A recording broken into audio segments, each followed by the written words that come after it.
So, what's it like to be a starseed? Well, I'll begin here with my own experience and then move on to several other starseeds who were kind enough to share some thoughts with me about their own journeys here as humans on Earth. So, if you were to ask me what it's like to be a starseed, it's like being set down on an alien planet and not knowing the protocol, not understanding why people act the way they do, and wondering how I can possibly interact with them, to be accepted while not being judged or ostracized. How do I stay safe? I mean, they talk and use the same words I'm familiar with, and yet it's as if they're speaking a whole different language.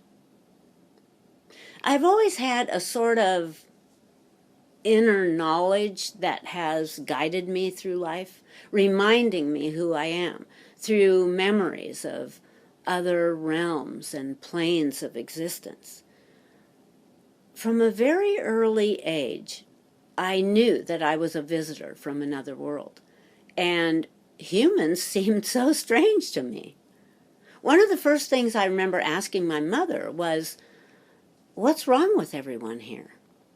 Well, her answer was, "It's just the way the world is."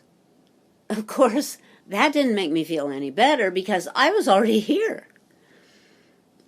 This gave me a perspective of being an outsider, a being with an origin outside of this reality. Yet I could feel this truth in every fiber of my being. But what was I supposed to do with that knowledge? For me, being this star child meant having profound universal knowledge and a deep yearning to share it. Yet, unfortunately, finding that no one is interested. Although I admit this didn't stop me from being happy and enjoying life. I found that every star person is different. For me, I found that my natural high frequency led me to be very lighthearted, even as an adult, childlike at times, giggling for no reason, seeing the humor in everything. Speaking of this, I once got a comment from a viewer who said, "Come on, seriously, you can't always be that happy." Yeah, I can. I've always found it easier to find humor in everyday situations than the problems. My mind is always coming up with jokes or puns that want to get out. So most everything is funny to me. But as I said, I found this does not always go over well with others who find the world more serious, always worried about the what ifs. In fact, one bit of wisdom I've attempted to share more than once that seems to always be met with rolled eyes is that the earth is exactly as it should be, and everything that is happening is for the eventual good of all. After this statement, I'm usually pelted with, "What? What do you mean? There's this horrible problem and that horrible problem. There are wars and so on, and yes, that's true. So how do I even begin to explain the perfection of the universal flow and why or how this planet could possibly be considered to be perfect with all the pain and suffering?" I really want to be able to explain, but usually the moment is gone and I should have just kept my big mouth shut. They really didn't want to know anyway. That's one of the hardest aspects of being a starseed. for me, is being met with ridicule or indifference when no one seems to want or find value in what I might have to offer. Most don't even want to go beyond what their favorite news anchor tells them.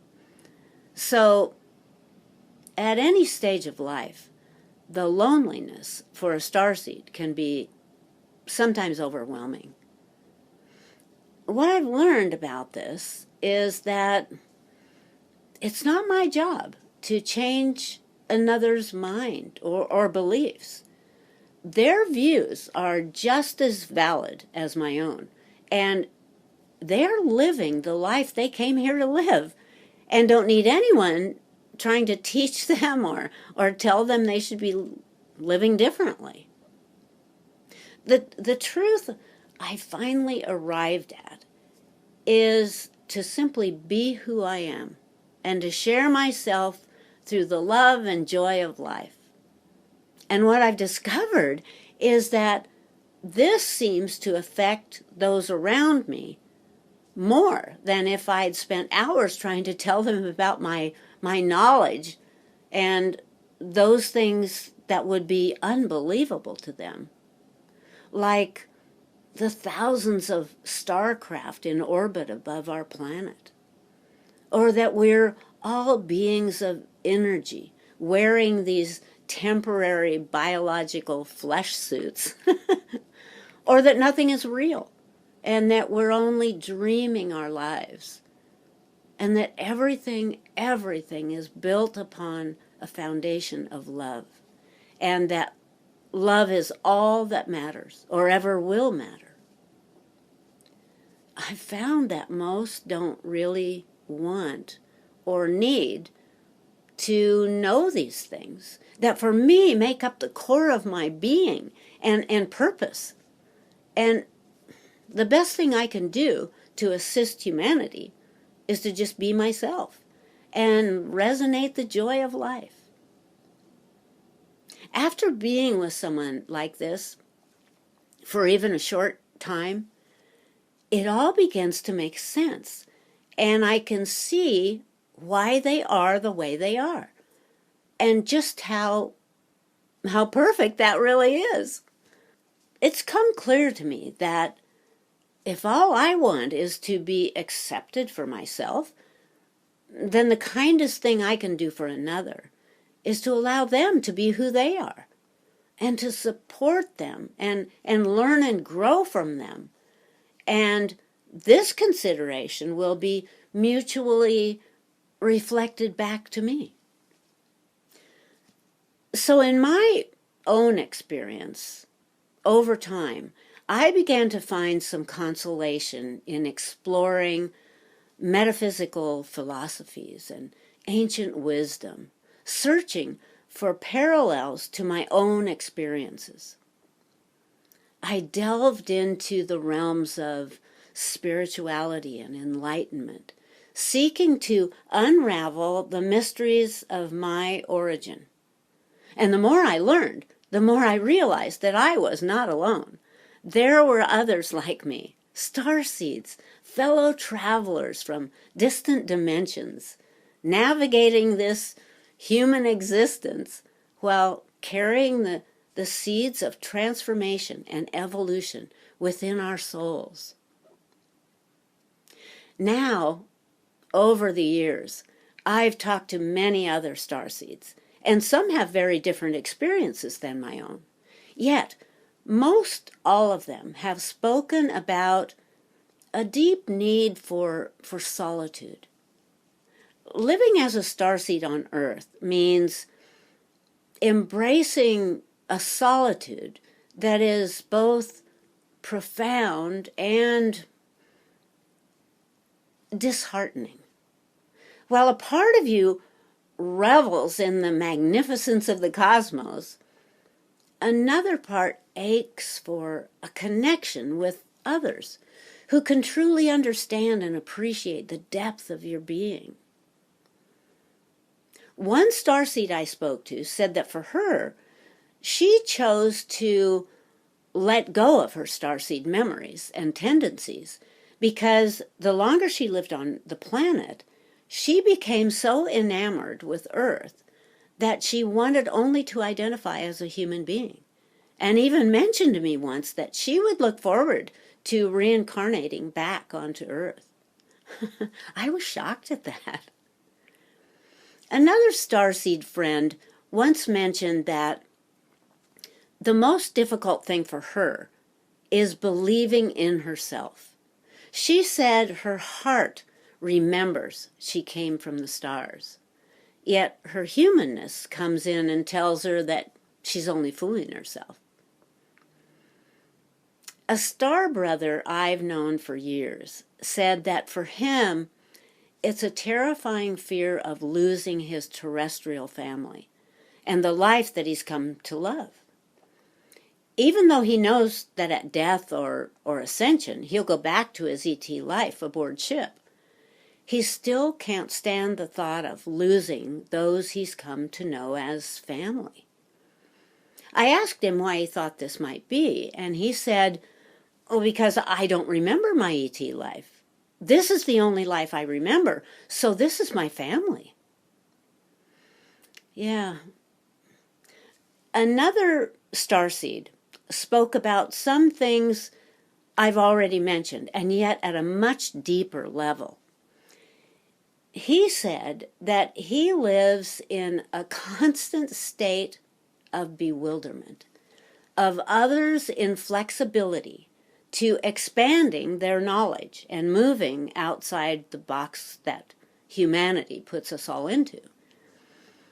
He's mystified at the lack of curiosity of humans, that there's no discernment, that they just take everything at face value, never delving deeper, never asking questions and wanting to know more. And this brings him a great sense of isolation.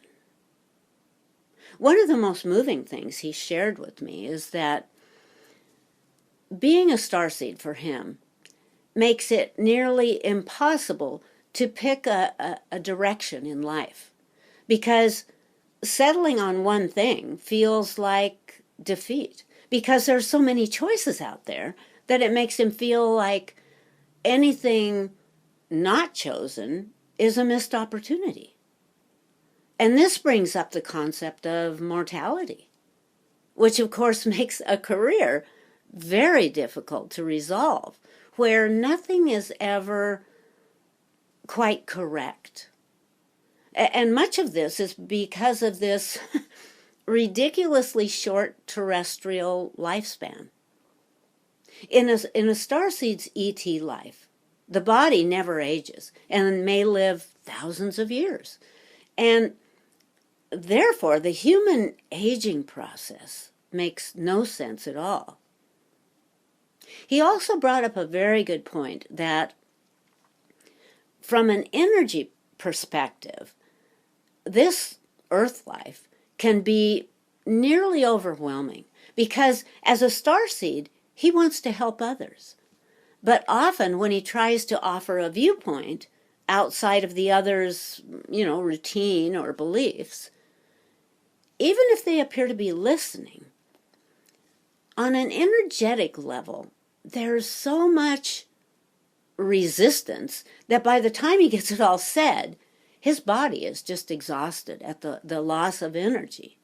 And yet, depending on how the conversation goes, the person he's talking to often feels more energetic, because the human is actually feeding off of the starseed's higher frequencies of love and sincerity while trying to help.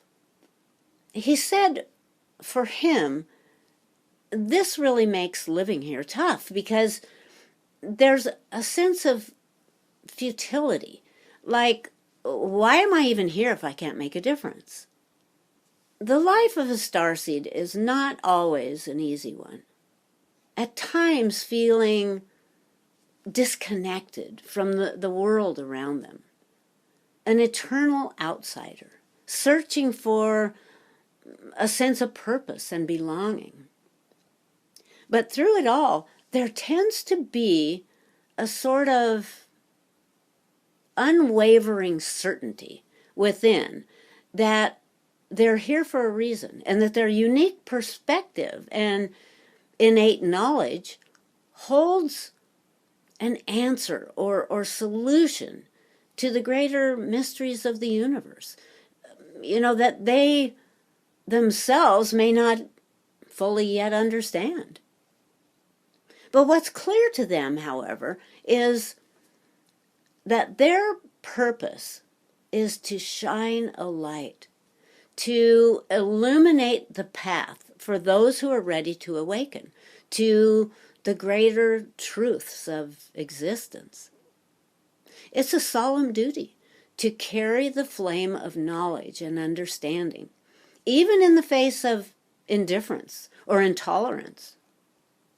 So, despite the loneliness and the sense of being unappreciated, generally, a starseed is able to persevere and make the best of it and continue to radiate their cosmic wisdom, patiently waiting for the day when their light will be recognized and embraced by others, ready to embark on a journey of cosmic awareness. Today, as I sort of reflect on my own starseed life, I can't help but feel a sense of gratitude for the path I've chosen. While my memories of another realm remain fascinating, I've come to realize that Earth, too, holds its own magic and beauty.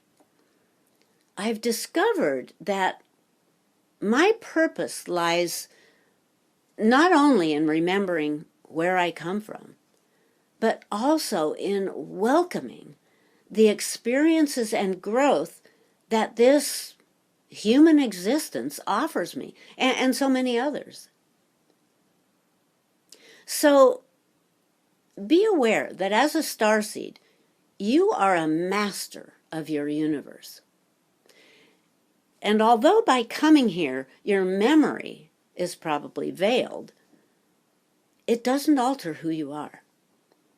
You must constantly remind yourself that the voice of the matrix is not your own. The voice in your head telling you that you're not who you think you are.